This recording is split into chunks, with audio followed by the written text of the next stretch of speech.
I just don't appreciate that they haven't come to us and asked us our opinion before they made the decision.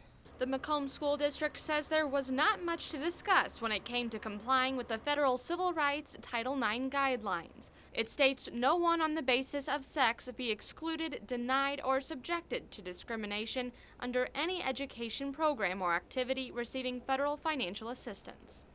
We're doing the very best we can, or we thought we were, but as we review it and really look at the guidelines, there were areas where we could improve. That included athletics. For the most part, cheerleaders, dancers, and the pep band performed solely for boys' sporting events. That will change for the coming school year. The difference isn't about the number of games, it's about the venue and the fact that we want to give the same kind of attention to our girls' athletics as we did to our boys. But some of the school's cheerleaders don't see it that way.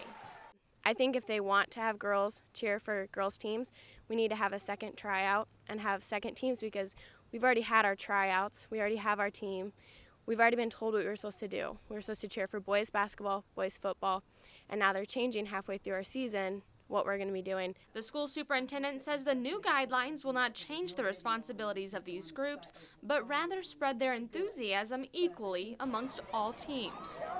As for the cheerleaders, Dr. Aline Rushell says their coach and the athletic director are working out which games the girls feel are most important to help the crowd with their spirit.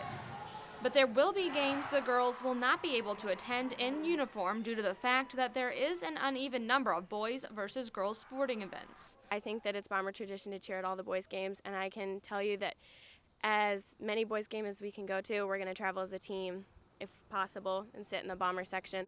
With their classmates cheer for those teams, of course they can do that. But are you asking me whether or not they could get into a uniform and then cheer on their own? That's not appropriate.